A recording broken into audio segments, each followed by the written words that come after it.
भगवान श्री राम के नाम में प्रायः सदैव यही निवेदन रहता है कि अग्नि का तेज कैसे हमारे जीवन में आए, सूर्य की गंभीरता कैसे हम जान पाएं, और सबसे महत्वपूर्ण चंद्रमा की शीतलता का सद्गुण हम जीवधारी कैसे सीखें। आज इन तीनों गुणों के बारे में हम जानने का प्रयास करेंगे, क्योंकि जब तक इन सद्गुणों को हम जीवन में प्रैक्टिकल रूप से पर्सनली जीने का अनुभव नहीं करते, तब तक सारे प्रयास प्रायः व्यर्थ ही होते हैं। हमें ऐसा अनुभव हो सकता है कि जो भी कार्य कर रहे हैं सफल हो रहा है, लेकिन उस कार्य में कई गुना अधिक सफलता आपको मिल सकती है अगर इन तीन सद्गुणों को आप जीते हैं तो। पहला गुण हम सीखें राम नाम में समाये हुए अग्नि स्वरूप से, जो हमें तेजत्व का ज्ञान प्रदान करता है। अग्नि का एक गुण है, जब आवश्यकता होती है हमें तो हम प्रज्वलित करते हैं, और धीरे धीरे धीरे जब अग्नि में समर्पित की गई संपूर्ण आहुतियाँ स्वीकार हो जाती हैं तो उससे धुआं उठता है और अग्नि शांत हो जाती है, मंद पड़ जाती है। तो अग्नि के स्वभाव से हमें यह सीखना है कि हमें कहाँ अपने सामर्थ्य को पूर्ण क्षमता से उपयोग करना है और उसका संपूर्ण लाभ प्राप्त करना है, और कहाँ हमें मौन रहना है। अग्नि जब प्रज्वलित होती है तो ऊष्मा अर्थात चारों ओर गर्मी का वातावरण हो जाता है। तो आप का व्यक्तित्व ऐसा होना चाहिए कि आपके सद्गुण आपका कार्य आपके बारे में बताए, ना कि आप स्वयं के बारे में प्रचार प्रसार करते हुए अपना समय गंवाएं।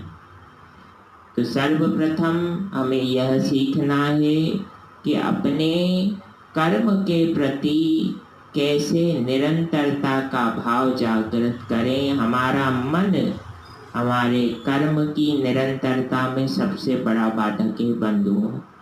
वो आप भी जानते हैं और मैं भी जानता हूँ। आपने भी अनुभव किया होगा, मैंने भी अनुभव किया है कि हम अपने कर्म को जब करना प्रारंभ करते हैं तो हमारा मन कहता है भैया आज थोड़ा सा विश्राम कर लिया जाए। लेकिन विश्राम क्यों, विश्राम किसके लिए, यह भी तो सोचना चाहिए।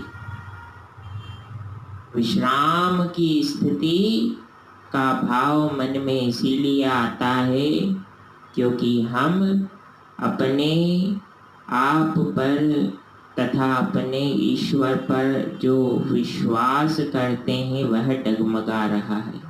तो उस विश्वास को डगमगाने मत दीजिए। आज के उस पहलू को हम समझने का प्रयास करें। आज का दिन ईश्वर ने हमें दिया है तो वह दिन हमारे जीवन में पुनः नहीं आएगा। तो हर दिन कुछ ना कुछ नया सीखते हुए अपने नॉलेज में, अपने वर्किंग कैपेसिटी में, अपने लिविंग स्टैंडर्ड में कुछ ना कुछ एडिशन जरूर कीजिए। यह एक दिन में सीखा गया एक गुण आपको अनंत कदम आगे ले जाने में समर्थ सिद्ध होता है। तो हमने अग्नि से क्या सीखा कि जहाँ जैसी आवश्यकता वहाँ वैसा व्यवहार। और अब दूसरा गुण हम सीखें सूर्य से। सूर्य हर स्थान को, धरती के हर कोने को समय के अनुसार पर्याप्त प्रकाश प्रदान करते हैं, अपने कार्य को करते हैं। वर्षा हो, ग्रीष्म हो, सर्दी हो या विपरीत परिस्थितियां ही क्यों ना हो, सूर्य नारायण अपने कर्म से कभी छुट्टी नहीं लेती।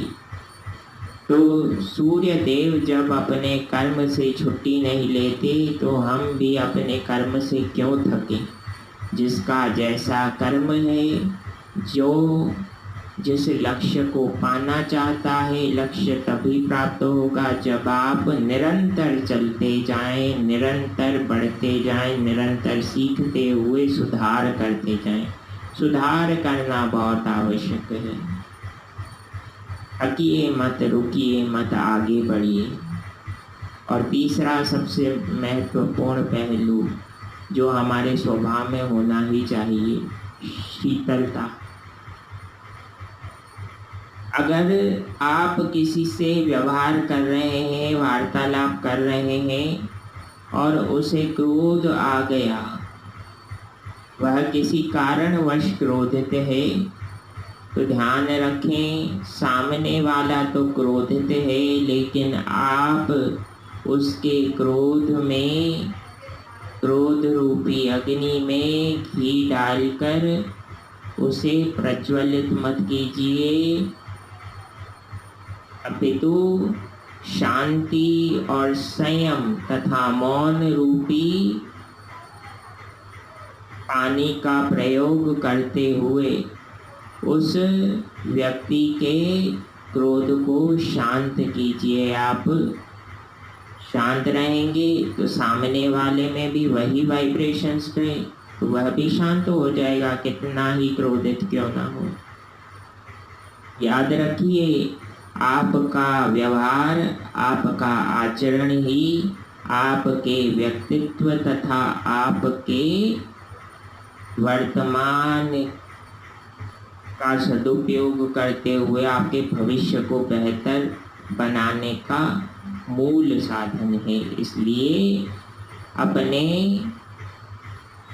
संस्कारों, अपने वाइब्रेशंस, अपने स्वभाव में निरंतर सुधार करते जाएंगे तो ही प्रभु परमात्मा को आनंद की अनुभूति होगी कि मनुष्य सदकर्म, सदमार्ग और सद व्यक्तित्व के रूप में उज्जवल जीवन जी रहा है। जय सिया राम, जय जय हनुमान। प्रसन्न रहें, आनंदित रहें।